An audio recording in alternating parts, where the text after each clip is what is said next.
Continuing to read from Dallas Pimiento, Book 3, Bronchodilator. Ipocalagria monocylex cax. Torn between his desire to throw a can of beans through the telenet screen that stayed on 24 hours a day in the break room and his need to explain to the young lady sitting before him why he found Dexter Gordon boring, Dallas Pimiento, who bears upon his upper left arm the sigil of the latter two-thirds, often described as a secret society in the press when it is actually closer to being a private club, abruptly rose from his seat and plunged into the darkness of the disused party room. As he felt his way towards the dimly lit wall of stratagems where hung hundreds of framed portraits of non-existent cartoon characters, he was greeted by a familiar voice. "Bored, Mr. Pimiento?" "Dr. Fungroyd, is that you?" Pimiento turned toward the voice. He saw the greenish light from the wall faintly reflected on a bald head and large eyeglasses. None other. The man stepped forward, and Pimiento smelled the great research scientist's distinctive fragrance. Ipocalagria monocylex, Pimiento identified it. "With just a hint of orange oil," Fungroyd added. "We've actually begun marketing it under the name of Lake Water. Without the hint of orange oil, I take it." Pimento's hand rested on a folding chair, ready to heft it as a weapon should the situation require it. May I accompany you to the wall of stratagems?" Dr. Fungroyd asked. "Certainly," Pimiento agreed. He allowed the other man to move ahead while he followed. He wasn't entirely sure he trusted Fungroyd. There had been that odd business with the jugged horsehead man last year.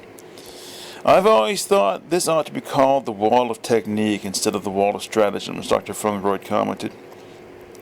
"Wouldn't it be great if they actually made cartoons with these characters?" Pimiento sounded enthusiastic at the idea. "That would defeat the whole point behind these portraits," Fungroyd replied.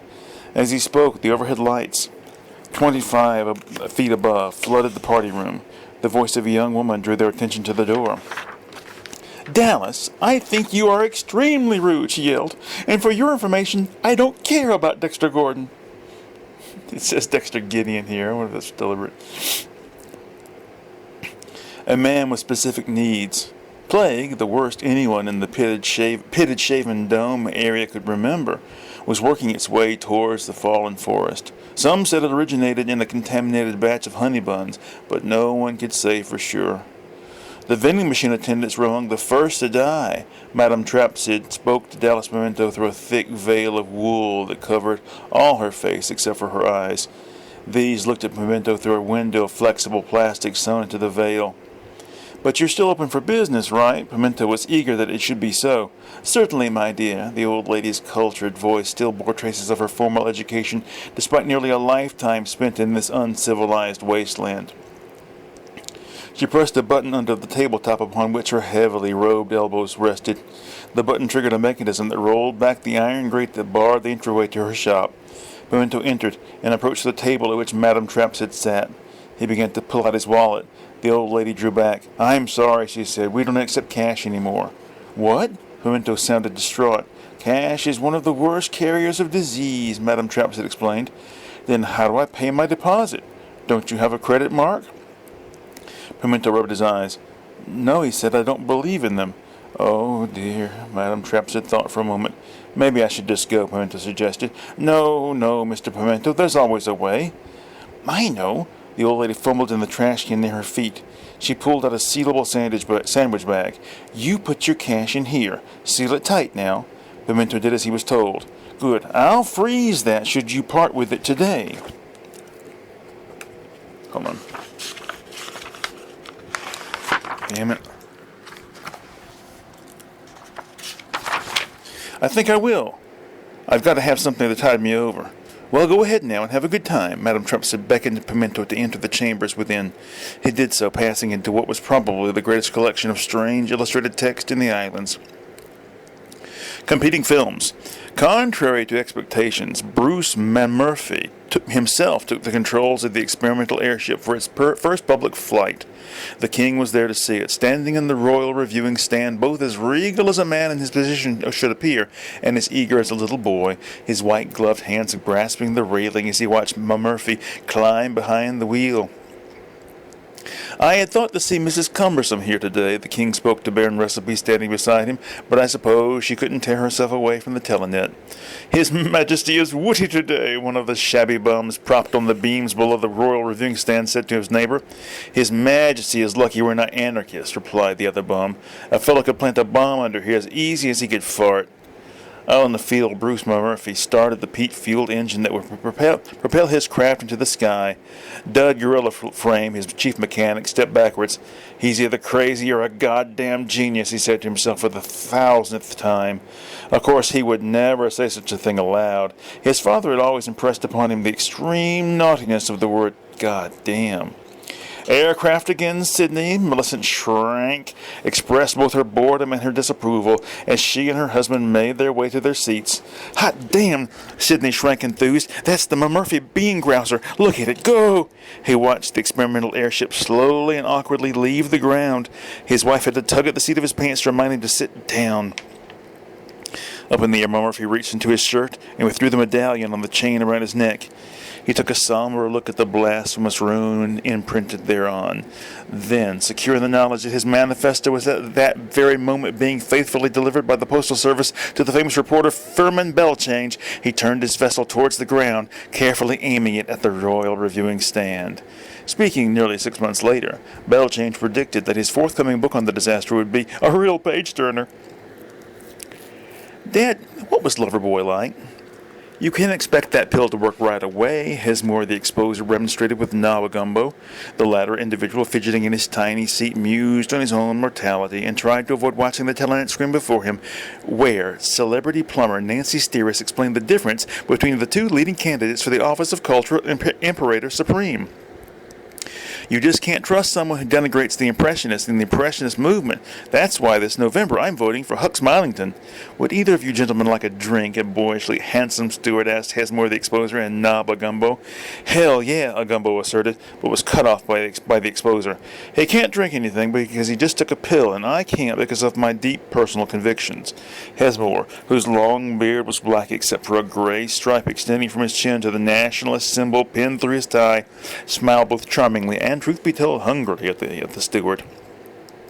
Later, as the vessel passed over the Sunrisa Rift, the steward, Ron Emery, slumped against a wall and chatted quietly with Kathy, a co-worker.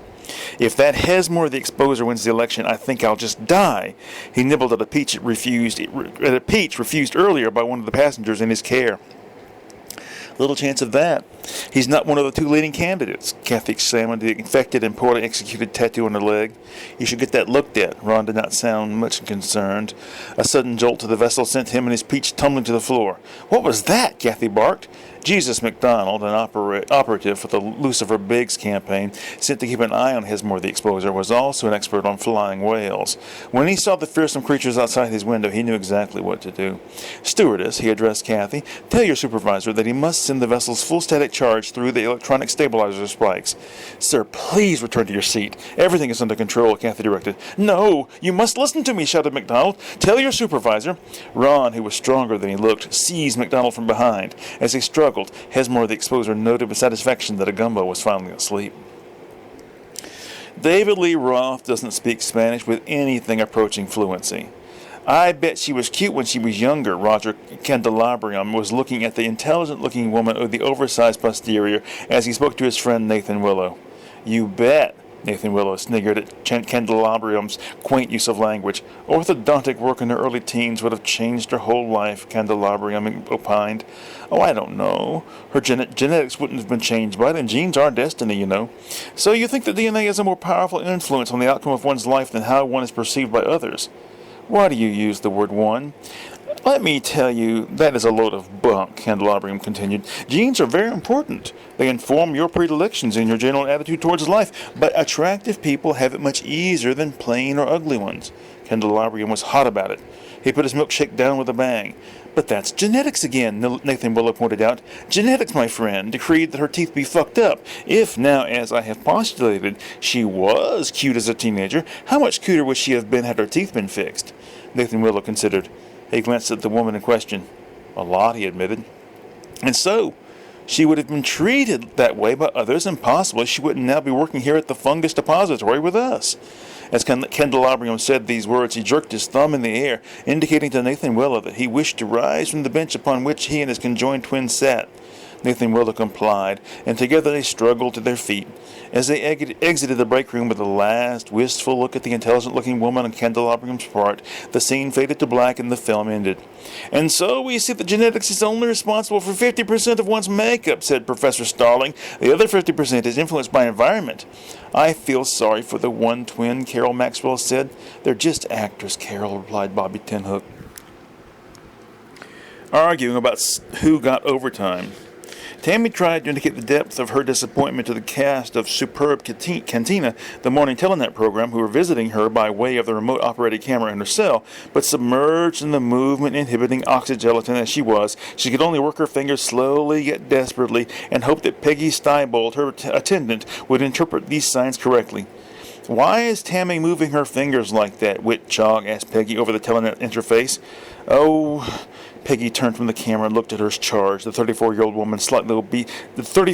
slightly obese woman who had spent the last 6 years in the gelatin tank. "She's just waving. Aren't you, Tammy?" She turned back to the camera, and by extension the several million people watching at home as they ate their breakfast, and spoke of her great delight in being privileged to be Tammy's attendant.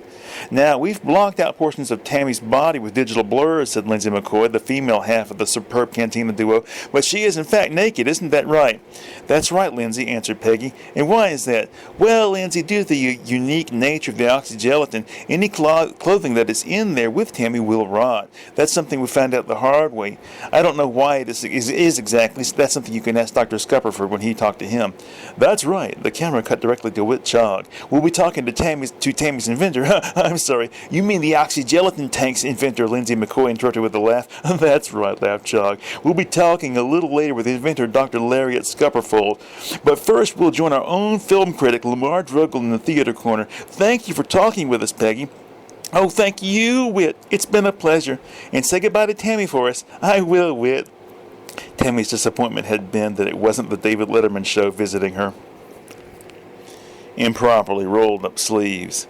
They had described the tricycle as tricky, but brooding science master candidate Raleigh Flexograph assumed they were being facetiously alliterative, or alliteratively facetious. He couldn't decide which as he climbed into the three-wheeled conveyance. After he had been pitched off, he couldn't remember what he had been trying to decide. "You all right down there, young feller?" Grizzly Allen leaned out of a window in his treetop lean-to and inquired. "I'm not young," Flexograph gasped irritably as he painfully got to his feet. "You stay off that contraption now if you know what's good for you." Allen stirred the pot of beans on his ancient cast-iron stove as he spoke. The beans' aroma of slow-cooked perfection wafted across the valley to the home of Mr. Cosmonaut on Dirt Long Mountain. "That damn fool's cooking beans again." Mr. Cosmonaut sniffed the air with his zucchini-like nose. He stood on the large deck of his house, dressed in one of his distinctive robes and clasping his hands behind his back.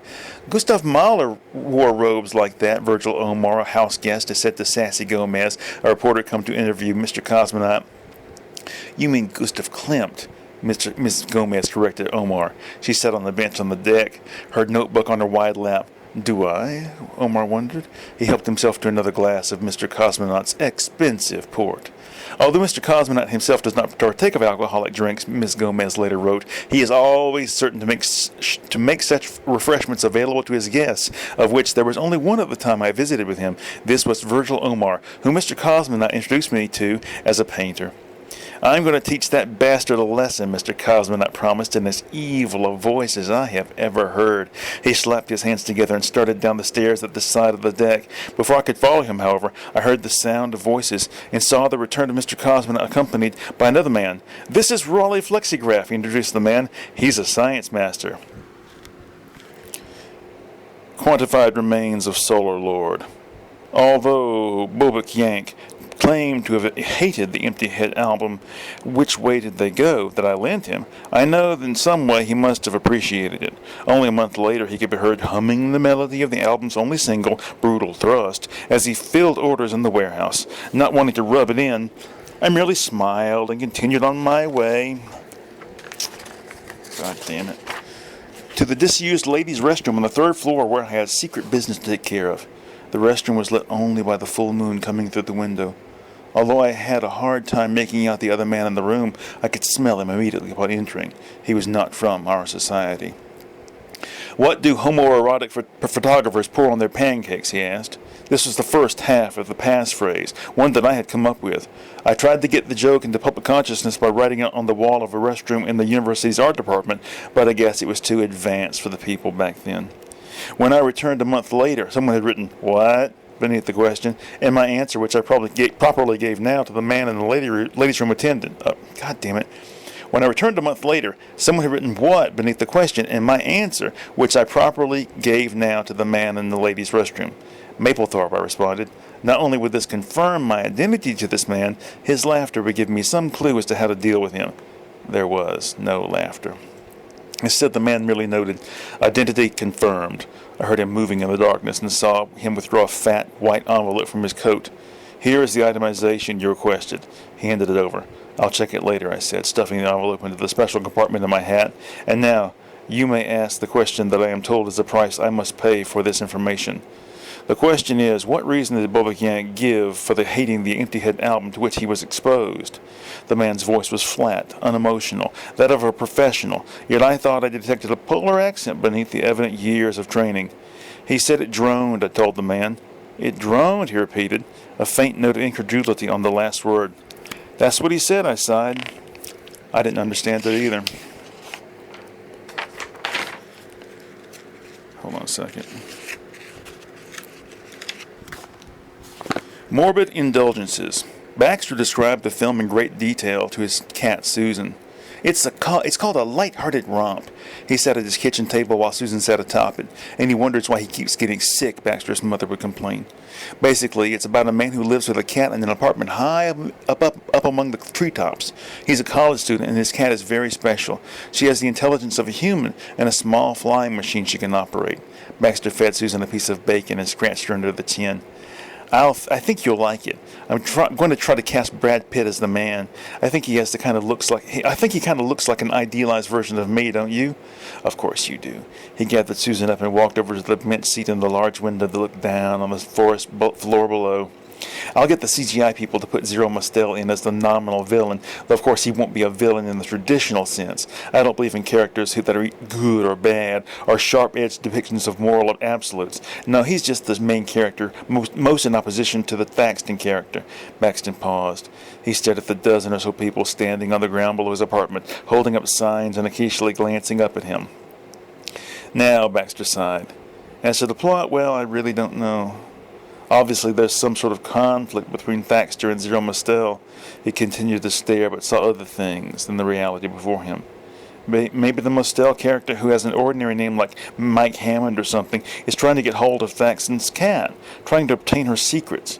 Baxter held Susan up as if she was a baby trying to be... Damn it. Baxter held Susan up as if she was a baby being inspected at arm's length. "I think I'll name her Susan," he cried in a baby-talk voice. The cat looked about, eager to be put down. Baxter complied. He put her on the floor to walk away while he stood up and stretched. He looked down at the protesters below. His face became hard. "And now to deal with you bunch of idiots," he said. As Baxter disappeared into the secret chamber in the attic, Susan the cat rendezvoused with her friend Mortimer the weasel. "How's it going in there?" Mortimer asked. "Not great," replied Susan. "Baxter still hasn't figured out that I'm a boy." Pressure-sensitive square meat. Some among the laugh-weary audience said he was a born trucker. The set of his shoulders as he drove the forklift around the playground was exactly that of a 20-year veteran, declared a couple of men whose special driver's licenses proclaimed their expertise on such matters. Others said he would make a... Others said he would have made a good pool shark, considering the way he shoved objects into others, always striking in exactly the right places to effect the movement he intended. Whatever his destiny should have been, it was certainly the fact that Dallas Pimiento was a goat herd by day, a bean farmer by night, and an arranger of shapes on the weekends. He was also tired, and as he descended from the forklift, the only two thoughts in his head were that it was now socially acceptable to sop up one's plate with a biscuit or some other such baked good, and that he was heading straight to bed. as he made himself comfortable in the high canopied bed in his onstage quarters. Some in the Stuart Copeland Memorial Theater restlessly hoped that there was to be no sexual antics in the next scene. They had heard that this director was of the modern, relativist bent, and consequently assumed that anything could be in the offing. They were right about that last, but needn't have worried. What happened next was a fairly straightforward depiction of one of Pimento's nightmares. Of course, Pimento always told anyone who would listen that he didn't have nightmares, but how else would one describe the entrance of a group of grotesquely modified people, accompanied by a wild, unbroken horse? As they moved about the stage, miming a variety of culturally debased activities and passing among themselves a doll meant to represent Pimento, one of the members of the audience could be heard to whisper to a friend on the other side of the former's date, "That horse symbolizes the bronco, Pimento's name for the spirit of confidence that sometimes visits him." "A wild horse is a mustang, not a bronco," hissed the other man in reply. "You're both wrong," a heavy-set man in front of them turned around and said. "Bronco is Pimento's code name within the Ministry of Procurement." "Code name?" demanded the first man angrily. "He's a spy. Didn't you know that?" He laughed. "You've got to pay attention." All right, one more. Thumbprint Gallery. The marmalade offered by Mrs. Stalag to her guests was of the époisse de sal variety, supposedly made of the flayed hide of gilded elephants. "I've been wanting to try this a long time," Frances Wortman said eagerly. She spread a spoonful on his waffle. "I hope you like it." Mrs. Stalag watched Wortman bite into the waffle. "What an unusual flavor." Wortman remained polite, despite the disappointment in his mouth. He had expected something a little more, well, different from this. "It is very subtle," Mrs. Stalag tried to help him out. Mrs. Stalag, Randolph, who had contented himself with a cup of coffee, drew his hostess's attention to him. When will we be able to see the paintings?" "Oh, you can see it painting. You can see it now if you like," the old lady, whose dowdy attire belied the great wealth she controlled, replied. "I just thought you'd like a little something after coming all this way." "And we appreciate it," Randolph smiled. "It's just that we are on a tight schedule. As you know, we must be off the island by sundown." "Very well. Mr. Wortman, are you ready?" "Yes." Wortman answered through the last bite of his waffle. He'd eaten the whole thing, adding yet another spoonful of marmalade. He took a last swallow of coffee before rising from the low table along with Mrs. Stalag and Randolph. Together, the two men followed Mrs. Stalag down a sunlit corridor to a small but high-ceilinged room. There, on an enormous easel, stood Potato Man triumphant over the gods of the vine, one of the 3 or 4 unquestioned masterpieces painted by the late Nancy Cow. Randolph's breath, momentarily forgotten by even his autonomous nervous system, was suddenly drawn in with an audible vulgarity as his mouth dropped open. He stared unbelieving, nearly falling to his knees but for Wortman's supportive grip. "What do you think?" Mrs. Stalag asked, her eyes filling with tears of joy twice manifested. "That's a big painting," admitted Wortman.